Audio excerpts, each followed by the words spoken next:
Hola, soy Mitzi Flores. Coordino el doctorado en Ciencias Sociales de la Universidad de Carabobo en Valencia. Estoy con ustedes esta vez como parte del equipo organizador de esta cuarta conferencia de la red de centros miembros Claxo Venezuela. Y con muchísimo gusto estoy en este momento para presentarles esta mesa especial de becarios y becarias.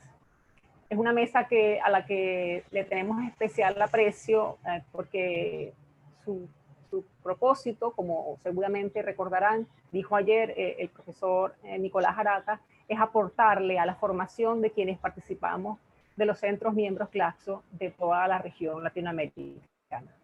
En este caso vamos a compartir esta mesa con 4 participantes de nuestros diferentes centros miembros que se formaron con seminarios virtuales, con diplomados y con especializaciones.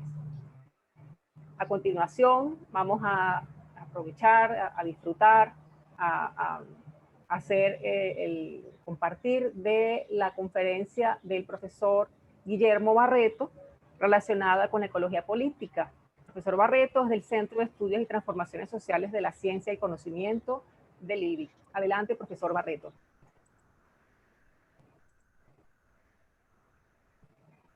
Guillermo Barreto, Centro de Estudio de Transformaciones Sociales del IBIC. Los retos de la ecología política más allá de la denuncia. Estamos siendo testigos de cambios ambientales globales sin precedentes en la historia geológica de la Tierra. Los cambios son tan radicales que han llevado a definir una nueva era geológica, llámese antropoceno o capitaloceno, según la visión del autor, como término descriptivo de la nueva era, caracterizada por el efecto que la actividad humana ha producido y produce en el planeta. Dicha actividad ha provocado desequilibrios en la biosfera tan radicales que podrían poner en riesgo la posibilidad de la humanidad misma de subsistir. El cambio climático es uno de esos desequilibrios.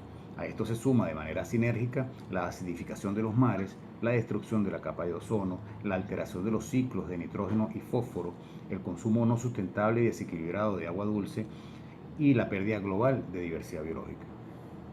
Dichos indicadores o diversos indicadores nos muestran un deterioro progresivo con disminuciones poblacionales de vertebrados, de plantas y de corales, una disminución de la superficie de bosques, de manglares y de las praderas de fanerógamas marinas, así como disminuciones en los índices de calidad de agua de ríos y de lagos. Por otro lado, observamos aumentos en la utilización de las fuentes de agua, explotación excesiva de especies, ya sea para su consumo, comercialización o para el tráfico, invasión de especies exóticas y un aumento en las emisiones de gases de efecto invernadero. Es en este contexto que surge la ecología política, definida por Héctor Alimonda como un campo de estudio y lucha, pero sobre todo como campo de discusión, teniendo como antecedentes, así como elementos contextualizadores estructurantes, al proyecto Modernidad-Colonialidad, al marxismo, a la teología de la liberación y a la teoría o filosofía de la liberación. Un campo que intenta situarse entre la academia y los movimientos sociales, en particular entre los movimientos ambientalistas, para analizar y buscar salidas a los múltiples conflictos socioambientales que el actual modelo civilizatorio trae consigo de manera inevitable. Aquí es importante enfatizar el hecho de que hablamos de modelos civilizatorios y no de modelos políticos o de estilos o formas de gobierno. El reto que enfrenta la ecología política en este momento pasa por identificar entonces las causas estructurantes del llamado problema ambiental, Es importante si realmente se quiere buscar salidas que mitiguen o resuelvan los conflictos socioambientales y no limitarse a soluciones idealistas o la mera denuncia de los problemas. Pondré como ejemplo el caso de las áreas protegidas para ilustrar mi planteamiento. La protección de territorios, ya sea bajo la figura de parques nacionales, reservas, refugios, santuarios o zonas especiales, ha sido una herramienta común para la conservación de la naturaleza a fin de contrarrestar los impactos negativos que se atribuyen a la actividad humana. Su establecimiento ha garantizado en muchos casos la protección de fuentes de agua, de bosques y de fauna silvestre, aunque no necesariamente ha beneficiado a los pueblos que habitan dentro o alrededor de estas áreas. El diseño de áreas protegidas, su localización, la forma en que se maneja y hasta la motivación para decretarlas no deja de pasar por una visión particular del mundo y una visión particular de la sociedad. Las políticas sobre áreas protegidas suelen ser internalizaciones de los mandatos de organismos multilaterales y los discursos ambientalistas suelen concentrar esfuerzos y acciones para presionar gobiernos y así hacer cumplir estos mandatos, como es el caso de las políticas relativas a áreas protegidas. El Convenio de Diversidad Biológica estableció en el año 2002, la meta de alcanzar en el 2010 una reducción significativa de la tasa de pérdida de diversidad biológica. El establecimiento de áreas protegidas fue explícitamente mencionado como elemento fundamental en la estrategia global para lograr dicho objetivo. Es así como, dado el incumplimiento de la meta para el 2010, se estableció como nueva meta que para el año 2020 el 17% de la superficie terrestre, incluyendo aguas continentales, y el 10% de la superficie marino-costera deberían estar contenidas en sistemas de áreas protegidas. El número de áreas protegidas, así como la superficie que abarcan, se convierte por tanto en indicadores directos del logro de dicho objetivo. En el 2016, las áreas protegidas cubrían 19,8 millones de kilómetros cuadrados, lo que hace un 14,7% del área total. Las reservas marinas, por otra parte, abarcaban 14,9 millones de kilómetros cuadrados para hacer un 4,1% del área total. Todo indica entonces que la meta específica se va a cumplir si no es que ya se cumplió. A pesar de esto, el objetivo real, que es reducir la pérdida de diversidad biológica, es evidente que no solo no se está cumpliendo, sino que el problema se ha agudizado, al punto que la reciente evaluación global del Panel Intergubernamental de Diversidad Biológica y Servicios Ecosistémicos, el IPBES, publicada el año pasado, reconoce que al menos 1 millón de especies se encuentran amenazadas. ¿Qué quiero mostrar con esto? Que mientras nos encontremos encuadrados en valores de la modernidad, y esto incluye la lógica del capital, estaremos intentando, en mejor de los casos, hacer mejor lo mismo que venimos haciendo. Y lo mismo no está dando resultado.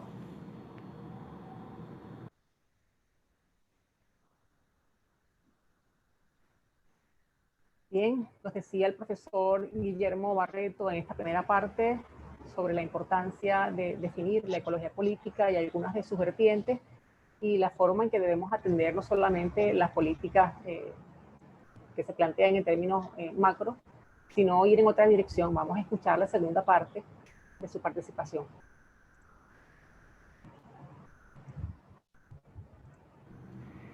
La ecología política tiene varios retos, si de verdad va a impactar en la realidad.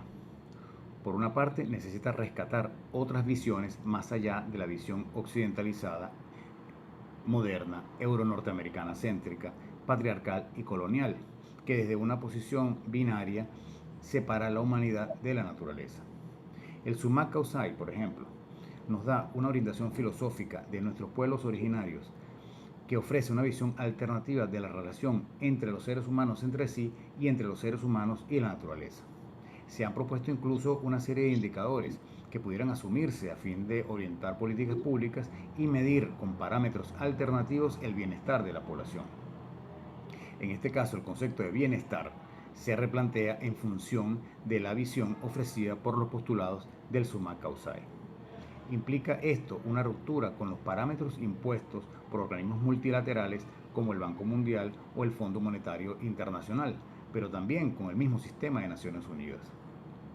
No es proteger áreas como cotos aislados del resto de la sociedad lo que va a salvar a la madre tierra. Y la insistencia con esta visión, como lo ilustra el ejemplo de las áreas protegidas, no está dando resultado.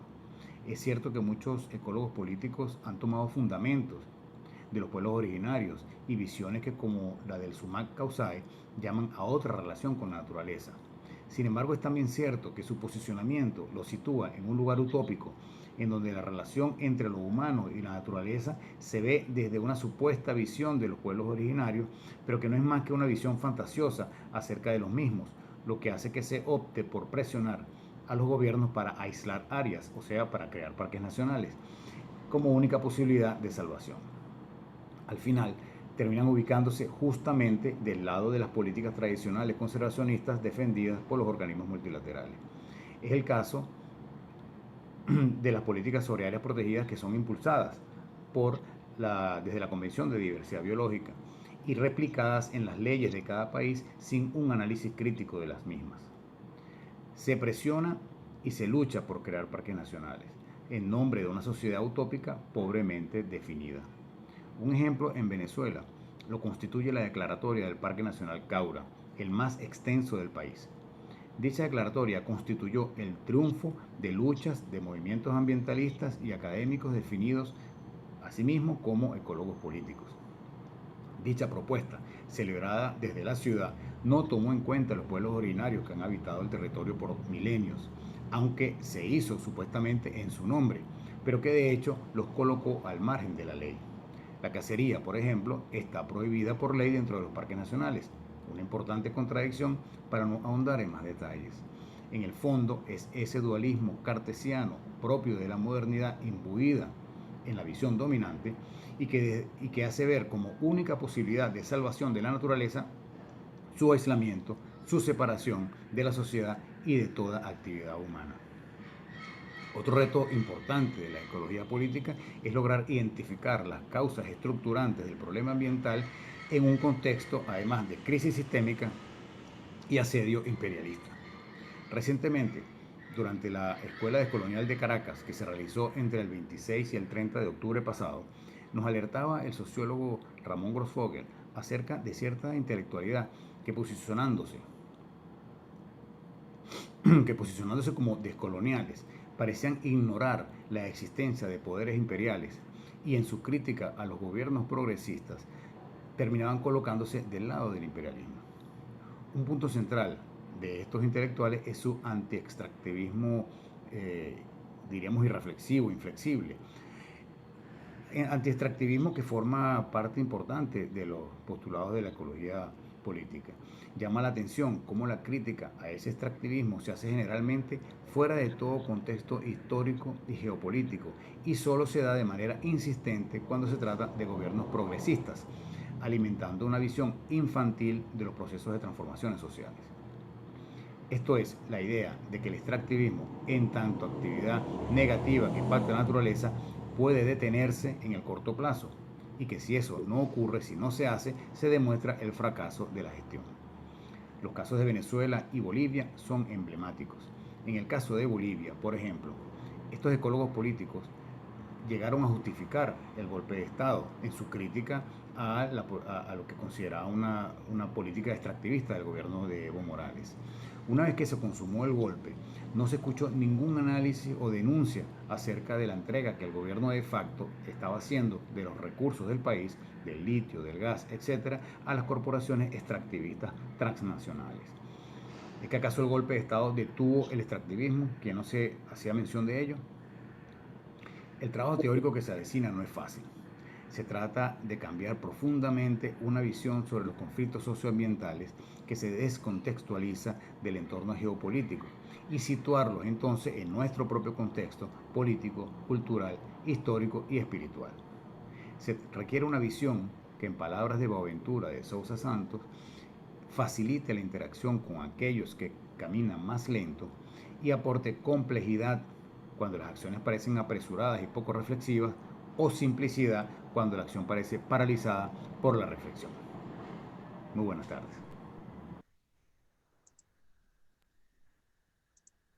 Gracias, profesor Guillermo, por sus palabras, por esta interesante propuesta, siempre crítica y siempre invitándonos a la revisión y a la reflexión. Corresponde ahora presentar a nuestra investigadora Claudia Herrera, quien participa desde el Centro de Instituto de Altos Estudios Bolívar Marx y realizó una especialización en políticas públicas y justicia de género. Ella abordó el problema de las mujeres víctimas de violencia de género a través de una experiencia evaluadora o evaluativa de estas líneas telefónicas que conocemos como 0800. Adelante, por favor.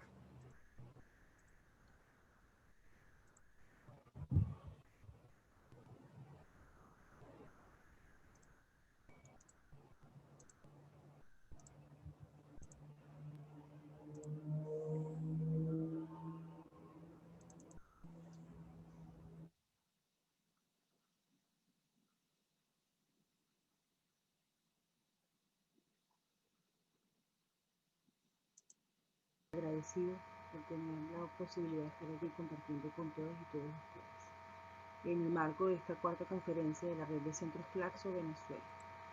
Mi nombre es Claudia Herrera, soy investigadora docente del Instituto de Altos Estudios Bolívar Marx.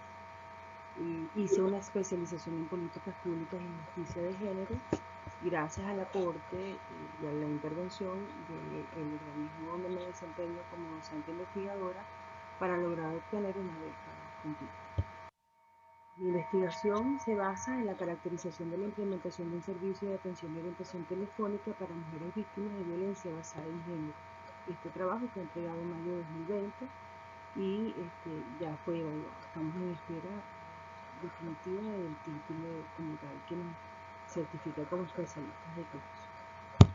En la agenda pública de nuestro país, el tema de la atención y prevención de violencias hacia las mujeres víctimas de violencia basada en género ha tomado un cuerpo bastante importante en los últimos 20 años, especialmente en lo que ha significado modificar o hacer o rediseñar políticas públicas en materia de atención a las mujeres en sus distintos ciclos vitales y en especial lo que tiene que ver con leyes que se perfilen, orienten de manera mucho más atenta lo que significaría atender, prevenir, erradicar y por supuesto sancionar el tema de las violencias hacia las mujeres.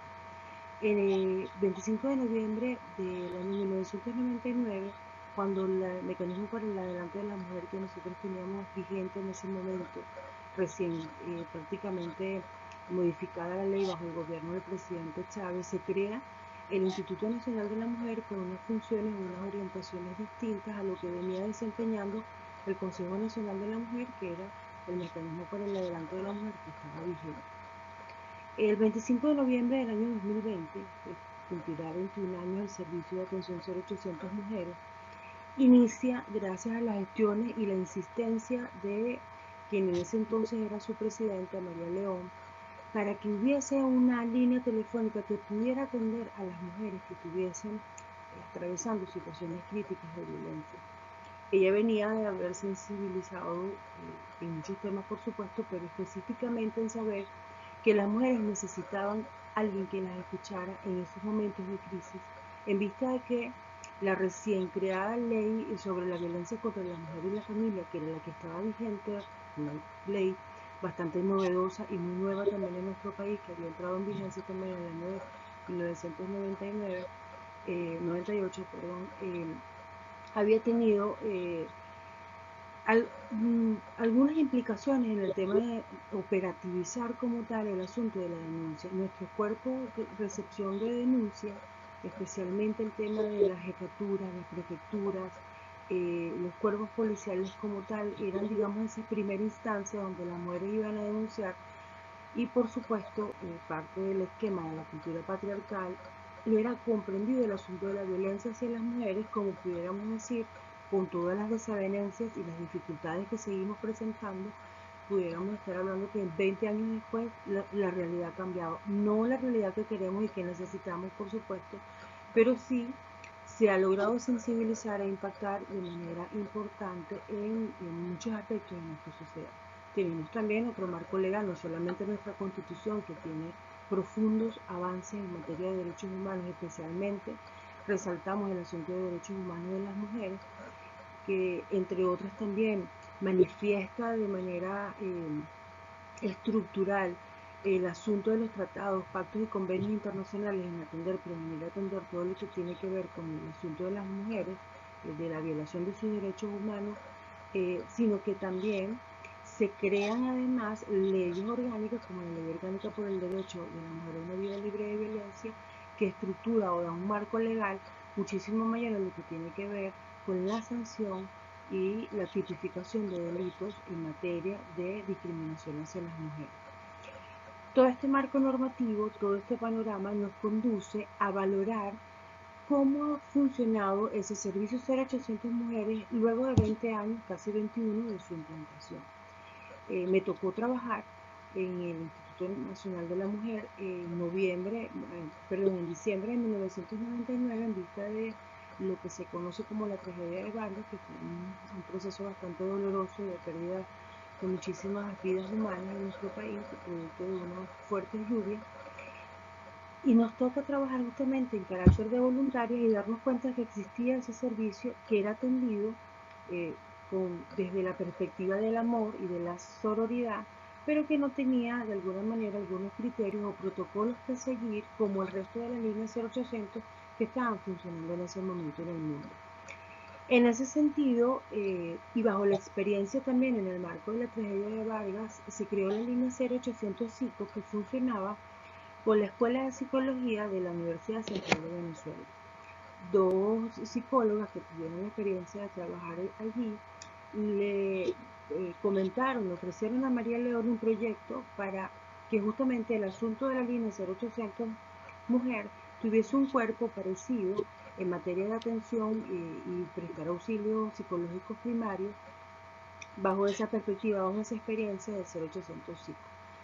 Efectivamente, la idea desde una perspectiva de proyecto, de programa que le hubiese dado mucho más cuerpo, caló, y es cuando son revisadas alrededor de 700 currículas, son escogidas 200 personas, pasaron por algunos elementos de entrevistas, de valoración psicotécnica, y quedamos 12 personas para trabajar en lo que era esa primera fase de implantación del servicio 0800 Mujeres. Nosotros esperamos, y nosotros esperamos que este ejercicio de investigación procure identificar el proceso de montaje y servicio, caracterizando su funcionamiento desde una metodología descriptiva y utilizando herramientas propias del enfoque cualitativo que nos permite enriquecer todo ese entramado que significó diseñar y poner en funcionamiento el servicio de atención 0800 Mujeres, pero que a su vez también nos permita medianamente identificar cómo está en este momento, casi 21 años después, funcionando.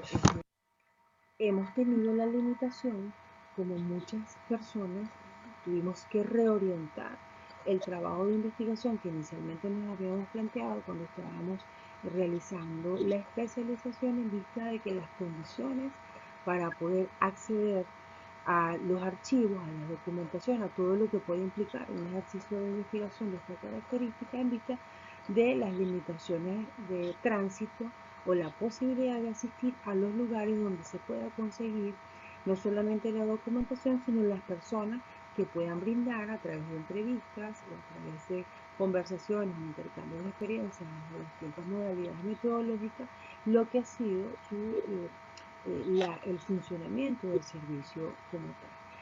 Razón por la cual tuvimos que dividir esta investigación en dos momentos fundamentales. El momento en que me tocó trabajar como supervisora de un turno, orientadora también de la línea telefónica 0800 Mujeres, que es el servicio de atención al cual estamos haciéndole esta investigación, esta sistematización, el 0800 Mujeres, una línea que va a cumplir 21 años afortunadamente este 25 de noviembre próximo, sino que también nos tocó en un segundo momento tener que reconstruir la historia a través de la sororidad, la maravillosa experiencia de compartir y de conseguir muchas personas que no conocíamos, pero que fueron llegando gracias a través de terceras personas que sabían que estábamos procurando construir, escribir una historia maravillosa, la experiencia de implementación de un servicio muy novedoso en ese momento en el país, y que bueno, de manera absolutamente desinteresada y con muchísimo gusto y muchísimo placer compartieron sus experiencias para poder conformar este ejercicio de investigación que hoy estamos brevemente presentando. En ese sentido, bueno, obviamente el tema de pandemia, el tema COVID, alteró lo que significó la realización de la experiencia de trabajo de investigación de todas y todos los compañeros que estuvimos involucrados en esta especialización, entre otras porque dificulta el acceso de muchas y muchos de nosotros a poder investigar de manera presencial o de manera documental en algunos de esos lugares, para poder sustentar de manera mucho más eficiente nuestra investigación. Sin embargo, la redimensión que cada uno tuvo que hacer de sus trabajos rindió frutos satisfactorios en la mayoría de los casos. El objetivo general de esta investigación fue sistematizar el proceso de instalación y desarrollo del servicio de atención telefónico para mujeres víctimas de violencia basada en género. Estamos hablando de 20 años de instalación. Los objetivos específicos son identificar procesos de puesta en marcha del servicio desde la perspectiva de la sistematización de la experiencia, identificando además los esquemas de funcionamiento del servicio desde que se instaló hasta el año 2019. Nosotras quisimos de alguna manera buscar ese primer momento, como digo nosotros, me refiero que tocó pues reunir fuerzas, tocó buscar compañeras que estuvieron involucradas en el proceso de instalación para que me ayudaran a reconstruir desde el diálogo, desde el intercambio de experiencias vía redes sociales, cómo fue que llegamos a construir ese trabajo que inició con un proyecto que cuando empezamos a trabajar el 3 de julio del año 2000, nos dimos cuenta que todos los cursos de preparación, todos los talleres que habíamos realizado no eran suficientes para poder abordar el trabajo que queríamos, y cómo fue desarrollando un equipo de trabajo, distintas estrategias que condujeron a conformar un equipo de atención especializado en materia de escucha y de primeros auxilios psicológicos. Dividimos la investigación en dos momentos. En ese primer momento está el año que me tocó retirarme del Instituto Nacional de la Mujer, y tocó para otras compañeras el segundo momento, entonces transferir esa historia para ser sistematizada y presentada en lo que resultó el trabajo final de la especialización. Este trabajo queda a la orden y a la disposición de todas aquellas personas que quieran conocer aún más lo que fue la experiencia, lograr transitar la posibilidad de compartir con compañeras y compañeros de distintas partes del mundo. Enriqueció profundamente la experiencia personal y profesional. Me parece que la plataforma virtual, la forma de interactuar de Claxo con nosotras y nosotros fue absolutamente maravillosa. Esta ha sido una de mis mejores experiencias académicas y espero en algún momento poder continuar horadando todo lo que significa el asunto de registrar, investigar y seguir en proceso de aprendizaje constante con todas esas personas maravillosas que conforman Claxo. Quería, bueno, para finalizar, decir que la experiencia del servicio 0800 Mujeres se ha visto vulnerada en algunos momentos por distintas condiciones, y que esas condiciones se agudizan en este momento por las sanciones, o mal llamadas sanciones, porque realmente son medidas coercitivas unilaterales que han afectado muchísimo el desarrollo de lo que pudiera significar fortalecer un servicio de atención tan importante para mujeres que están siendo vulneradas, que seguirán siendo vulneradas lamentablemente hasta que las políticas de prevención y atención de las violencias hacia las mujeres no logren llegar y desarrollarse de manera plena. Vivimos en un mundo patriarcal, estamos en un país con profundas raíces y culturas que se expresan en cualquier intersticio social con la patriarcalidad arraigada. Hemos avanzado en estos últimos 20 años, pero falta muchísimo todavía más por avanzar, y considero que estos espacios de formación, espacios de discusión, ayudan a profundizar y a sensibilizar la necesidad de seguirnos formando, pero de seguir además creando lazos, creando redes y alianzas estratégicas que nos permitan seguir construyendo la posibilidad de profundizar políticas, de crear nuevas políticas que ayuden a prevenir, erradicar y sancionar el asunto de la violencia hacia las mujeres, que es un problema gravísimo, un problema de dimensiones epidemiológicas, pero además es un problema de elemental violación a sus derechos humanos. No nos podemos llamar ciudadanas en este mundo ni en nuestro país si se sigue sosteniendo la vulneración cotidiana que se realiza sobre el cuerpo de las mujeres desde su condición de humanas, desde su perspectiva biopsicosocial. Estamos en un mundo de profundas brechas e inequidades y la tarea es seguir buscando la manera de cerrar, de disminuir esas brechas y hacer un mundo mucho más justo y necesario. Muchísimas gracias por esta maravillosa conferencia.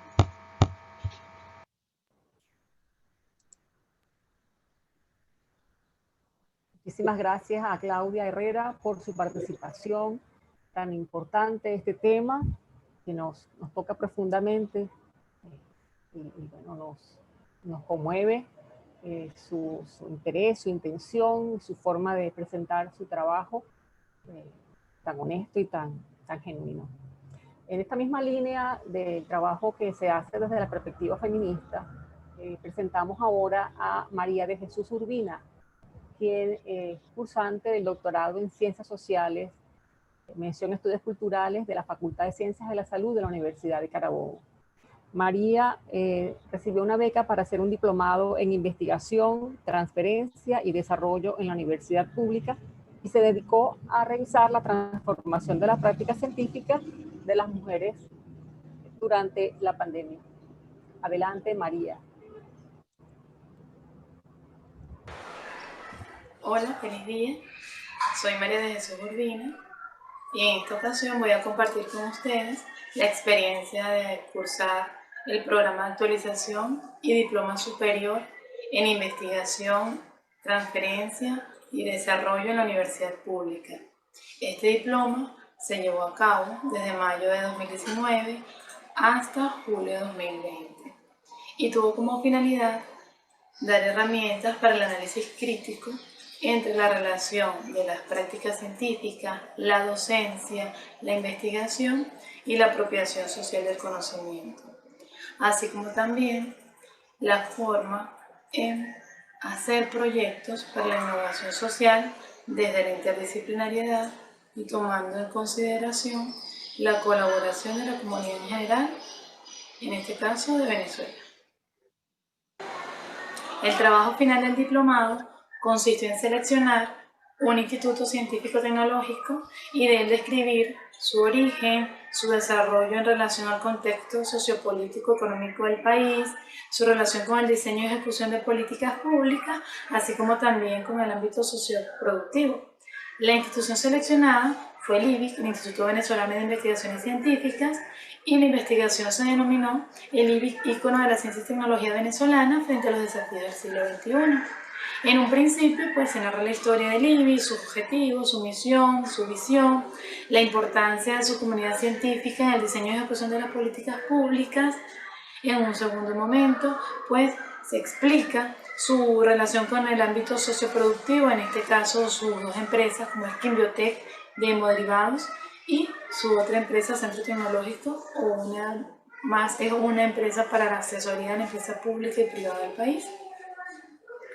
Y por último, pues explicar los desafíos y obstáculos que este ha venido confrontando, como es el hecho de la precarización del trabajo científico, el desfinanciamiento de las instituciones de investigación, no solo nacional, sino también a nivel internacional, el hecho de incluir actores y actrices en la comunidad científica tradicional, como lo es el caso de los ingenieros e ingenieras, de innovadores e innovadoras, y el reconocimiento de los saberes exoacadémicos que tradicionalmente pues no había la forma en cómo acoplarlos a la investigación científica tradicional. Para ahondar un poco más acerca de los desafíos ya planteados, es necesario pues describir un poco las consecuencias que esto ha traído a la comunidad científica venezolana, específicamente el desfinanciamiento de las instituciones científicas y tecnológicas y la precarización del trabajo científico. Esto debido a que existe una déficit de empleo al que se enfrentan quienes se dedican a esta actividad, la desigualdad de género en los puestos de trabajo, la falta de una política sustentada y planificada y articulada con planes de desarrollo para poder dar empleo a estas personas a tiempo completo, y el hecho de que no existe un contrato colectivo que garantice el cumplimiento de los derechos laborales de los trabajadores en el área de la investigación en ciencias y tecnología. Con respecto al hecho de las nuevas generaciones, pues estas se han visto desmotivadas a poder integrarse a estos espacios de investigación debido a la inestabilidad laboral y económica que acarrea dedicarse a este tipo de actividad a tiempo completo, lo que también ha llevado a la fuga de cerebro en búsqueda de condiciones más estables. En relación al reconocimiento de los nuevos integrantes y nuevos integrantes de la comunidad científica tradicional y a los saberes exoacadémicos, es también necesario pues reconocer que todas las personas son portadoras de conocimientos y que existe una diferencia entre el conocimiento sistematizado y organizado que posee la comunidad científica venezolana y el conocimiento disperso, situado y parcial que tienen los sujetos otros sobre los diferentes aspectos, lo cual es un punto de partida. ¿Por qué? Porque no se pueden igualar los contextos en los cuales se construye socialmente el conocimiento. Existen contextos distintos y existen formas de apropiación social del conocimiento distintos.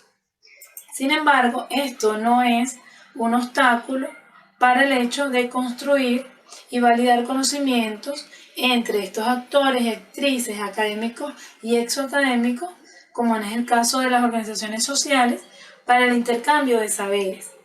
Y también la creación de un vínculo horizontal entre los saberes sistematizados por la academia y los saberes de estos nuevos integrantes. ¿Para qué? Esto permitiría la modificación y formulación de los métodos de gestación del conocimiento, creando nuevas condiciones para conocer, lo cual también sería un punto de partida pues, para nuevas investigaciones desde la cotidianidad hasta la llegada al centro de investigación. Cabe destacar la importancia del IBIG en estos momentos, que pese a los obstáculos y a los desafíos que ya hemos planteado, pues sigue sus investigaciones, específicamente ahora por la pandemia por COVID-19. Sin embargo, hay que hacer un llamado y reflexionar acerca de las prácticas científicas, la forma en la que estamos investigando y también pues la consideración de otros actores y actrices que también forman parte de este escenario que queremos transformar, en vista que las necesidades en el territorio nacional son muy distintas. No son iguales las necesidades de los estados industriales a los estados al sur, al este y al oeste del país. Entonces, pues, la necesidad de una investigación interdisciplinaria, colaborativa, haciendo el llamado a todas aquellas personas pues, que quieran aportar para la transformación social y erradicar de una u otra manera las desigualdades que tanto nos aquejan, como en el área de la salud, como en el área de la educación, como en el área industrial, científica, pues son necesarias. Todos los esfuerzos son necesarios, pues, y agradezco su atención y al doctorado en Ciencias Sociales, Misión de Estudios Culturales y a Claxo por brindarme esta oportunidad de formación en esta área tan importante para el país en la actualidad. Muchas gracias, María de Jesús Urbina, por habernos ofrecido tu disertación en este importante evento. Vamos a cerrar esta mesa de becados de nuestros centros miembros con la participación de la profesora Carmen Mambel, que también es becada del doctorado en Ciencias Sociales, mención Estudios Culturales de la Universidad de Carabobo. Ella cursó un seminario virtual sobre interculturalidad crítica e investigación vinculada y se refirió en su trabajo a la vida cotidiana de las mujeres indígenas, subordinación e irreverencia. Adelante, profesora Carmen Mambel. Mi nombre es Carmen Ofelia Mambel, soy cursante del doctorado en Estudios Culturales de la Universidad de Carabobo. En esta misma casa de estudios laboro en la Facultad de Ciencias de la Educación como becaria de la red de posgrado Claxo. He cursado 3 seminarios, el último Interculturalidad Crítica e Investigación Vinculada, en el cual elaboré un modesto ensayo que titulé Mujeres indígenas entre subordinación e irreverencia, interpelaciones desde la interculturalidad crítica y la investigación vinculada, el cual les comparto en este momento. Sabemos a grandes rasgos que en la forma de hacer investigación desde la ciencia occidental se busca utilizar un lenguaje falazmente neutro para referirse a las y los participantes en dicho proceso. El investigador, informante clave, sujetos clave, etc. Forman parte de un lenguaje que encierra un modo de ver, hacer, conocer y comprender el mundo desde una óptica preconcebida. Pero cuando precisamos expresarnos desde otro sentir, desde otras realidades, es allí cuando urge la necesidad de ubicarse desde otras perspectivas. Desde mi experiencia, en el caso que me ocupó, el cómo se viven y configuran las mujeres descendientes originarias que se trasladan desde sus comunidades y hacen vida en zonas urbanas al sur de Venezuela, en el estado Bolívar, tuve los acercamientos en periodos intermitentes sin una metódica preestablecida, ya que las técnicas fueron fluyendo en el transcurrir de la convivencia y fueron surgiendo inquietudes en mí, pero también en ellas. De mi parte, por ejemplo, qué cambios les demanda el accionar en contextos urbanos, qué intereses les mueve y les ayudan a significarse o resignificarse en estos espacios.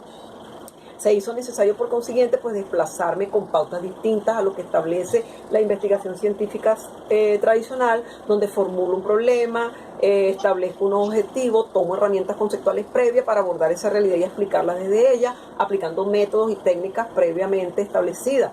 Tuve que partir de algo más complejo, iniciando pues con la comprensión histórica un poco más allá de la historia oficial.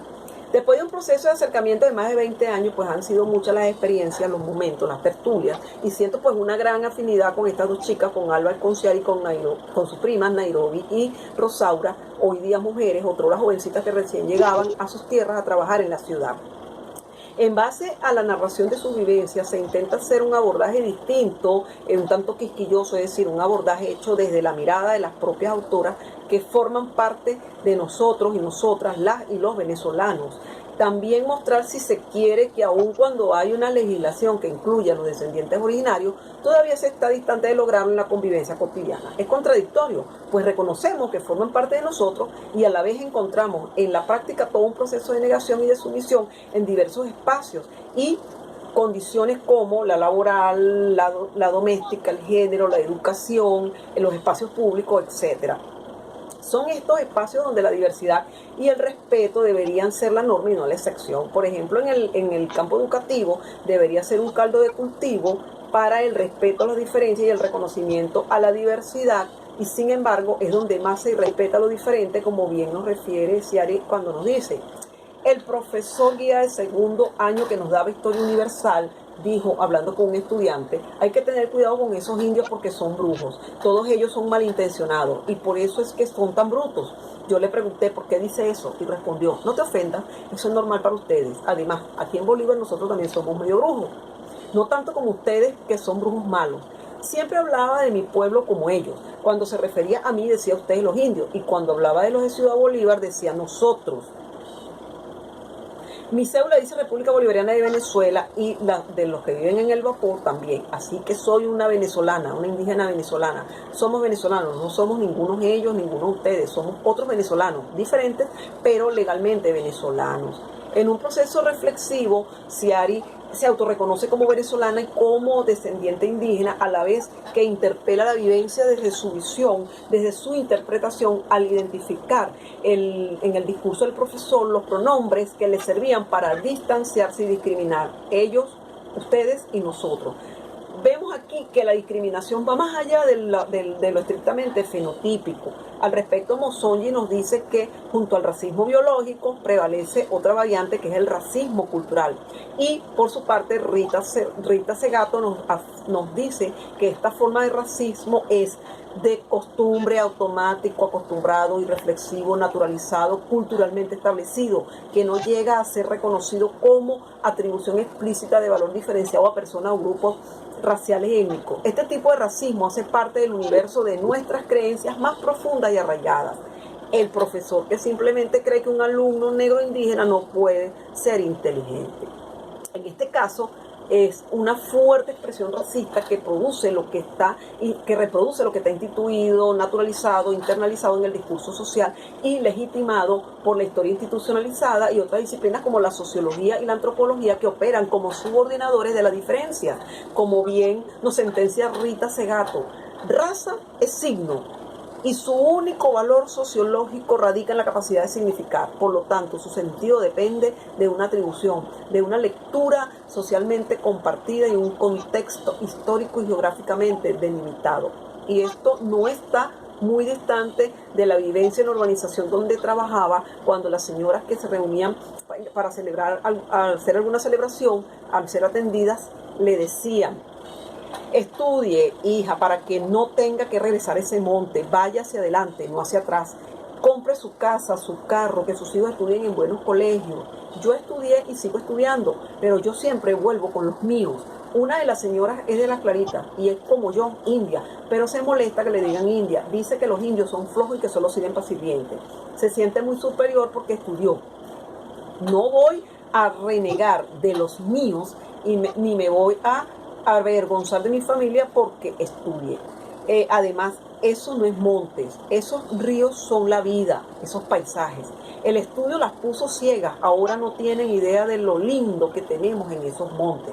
Tureta, así le decimos en Pemón. Y así, sí, tienen carros, casas, sirvientas, pero viven endeudadas, estresadas, de mal humor. Eso no es vivir, eso es sufrir. La preparación académica de estas señoras que se sienten privilegiadas y muestran su progreso al etiquetar a los pueblos de su estado, a los pueblos indígenas, como atrasados, y minimizan al decirles que no vaya hacia atrás, por lo que su cultura es sinónimo de atraso, al referirlos también como monte. Todo ello es expresión de los mecanismos de subordinación presentes en la educación y aún más en la educación universitaria, donde se fortalece la filiación con los enfoques teóricos transferidos. Son producto de la reproducción de esa relación científica que separa al ser humano de la naturaleza, de su subjetividad, lo que les impide ver lo sublime de los espacios que ella, por sus vivencias de los mismos, le permiten ser poseedora de una cosmovivencia, de un término que tomó del boliviano Simón Yampara. El apreciar estos espacios la dotan de identidad que la hacen irreverente, lo que le permite no sucumbir por completo ante la negación a la que es sometida en esos espacios urbanos. Y esto se refleja en una sola frase, los míos, con la cual refiere no solo a la identidad con su tierra, sino que su comunidad es una comunidad relacional, dejando a su vez entrever un proceso consciente de deconstrucción, cuando nos dice con contundencia: eso no es vivir, eso es sufrir. Es una postura consciente de resistencia y de irreverencia y de develación de la realidad del sistema. En sus relaciones de pareja también experimentaron la subordinación al pedirle a sus parejas que dejaran sus empleos y estudios. A mí me gusta que mi mujer esté en la casa cuidando a sus hijos. En la calle lo que se consigue es gembreo. La palabra gembreo pronunciada como gembreo traduce la conquista, cosa que solo le es bien vista en el hombre. Por otra parte, aflora el machismo patriarcal con la frase mi mujer, o sea, su propiedad. Y en la casa cuidando a sus hijos. Llama la atención que los hijos son de ella, no de él, porque pudiera decir en la casa cuidando a mis hijos, en lugar de en la casa cuidando a sus hijos. Y continúa la tertulia. Cuando queríamos visitar a nuestra familia, siempre nos decían que van a buscar ese pedazo de monte. Por eso nunca dejarán de ser unas pedazos de indias. Agradecidas deben estar con Dios de casarse con hombres bien, con hombres civilizados y no con mugrosos y feísimos indios. Hacia el interior del país todavía tiende a conservarse la tradición de que la mujer debe estar en la casa. Además, que la mujer indígena es inferior y que solo pasa a ser alguien si se casa con un hombre nacido y criado en la ciudad. Esto remite un poco a aquello del blanqueamiento y de lo que es la pureza de la sangre por allá del siglo XIX y que ve cómo se ha internalizado. Y así lo refiere Ciari. Dice: no sé cómo aguanté 6 años con ese tipo tan machista. Él decía que los indios eran mugrosos, pero yo no he visto hasta ahora un indio de mi pueblo golpeando a una mujer. Siempre me repetía que yo era montuna y él era civilizado. Yo me pregunto, ¿qué es ser civilizado? Dar gracias a Dios por estar casada con un hombre maltratador en todos los sentidos, no solo en lo físico, que bastante lo hizo, sino psicológicamente. Yo me teñí el cabello de rubio por tonta, por no querer ser tan india, pero luego me di cuenta de mi ridiculez y me dejé crecer el cabello natural, que tiene un brillo hermoso y es oscuro como el azabache. Pero él me decía, píntate ese pelo, te ves horrible, descuidada, te ves más negra, píntate ese pelo por amor a Dios. Y bueno, ¿qué tiene que ver Dios con que mi cabello sea rubio o negro? Una se entrampa en cosas absurdas, ¿verdad?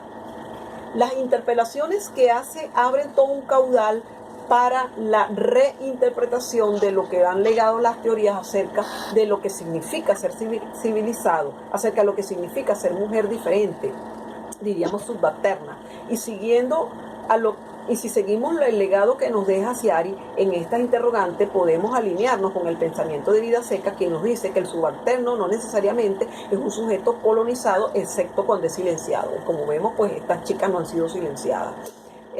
Como podemos ver, en esta forma de investigar, yo no podía llegar con una situación, problema preestablecida, con un rígido esquema investigativo, ya que este va surgiendo de las mismas agentes que se activan y participan desde su memoria, experimentando sus inquietudes, y ellas mismas van realizando ejercicios de interpelaciones y de reflexión sobre su acción y la de quienes la rodean, cosa que no puede hacer un investigador o una investigadora por ellas. Se puede hacer en colabor, mediante confrontaciones de ideas, mediante respuestas desde otras miradas que serían ajenas a sus inquietudes. Se puede ampliar el campo visionario de las y los participantes y a su vez el del investigador y la investigadora, pero a modo de nutrir la experiencia, no para enseñar ni dictaminar cómo dar respuesta a una determinada situación, ni cómo dar respuesta a sus interpelaciones. Y si se hiciera, sería en un ejercicio de diálogo, no de imposición de modos de mirar la realidad, pues mi realidad no es la de ella y eso lo viví cuando pude ver desde sus miradas. Esta experiencia nos llama a ver desde otras perspectivas y la interculturalidad ofrece un terreno fértil para ello. Como podemos ver, las agentes realizan diálogos interculturales, ya que al moverse entre la cultura criolla y su cultura, la Pemón, pueden realizar ese ejercicio de mirar desde la cosmoversalidad. Esto también lo tomo de Simón Yampara.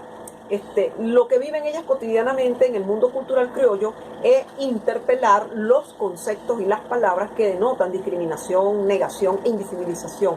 E incluso yo, investigadora, como partícipe de alguna de esas experiencias, tras años de vinculación a realizar este ejercicio, me coloqué en un terreno distinto al de cualquier otra investigación que yo había realizado antes de esta experiencia, y por ello me adhiero teóricamente a lo que plantea Katherine Wurst cuando nos dice que la interculturalidad ofrece un camino para pensar desde la diferencia a través de la descolonización y la construcción y constitución de una sociedad radicalmente distinta. Se nos presenta pues una manera de acercarnos a la experiencia, de ser intérpretes, de poder construir desde la memoria multiversal la memoria de los subalternos, porque desde sus memorias emergen las voces de las resistencias y de las posibilidades de transformación social, al prestar atención y respetar los lugares de enunciación de esas voces. Bueno, muchas gracias por su atención. Esto es todo. Es un poco más extenso, pero por razones de tiempo, pues quedan varios elementos fuera que pueden discutirse en cualquier otra tertulia. Feliz día. Muchas gracias, profesora Carmen Mandel, muy agradecida de su participación y que lo haya hecho de una forma tan genuina como la que nos ha presentado. Con esta presentación, con esto cerramos esta fase de personas que han recibido becas, la mesa especial de becarias, becarios del Consejo Latinoamericano de Ciencias Sociales en Venezuela, de nuestra red de centros miembros. Les voy a invitar a que por favor nos dejen sus preguntas, sus comentarios y sus inquietudes y que sigan con nosotros desde las 4 hasta las 6 de la tarde porque vamos a tener las conferencias centrales por eje. Muchísimas gracias.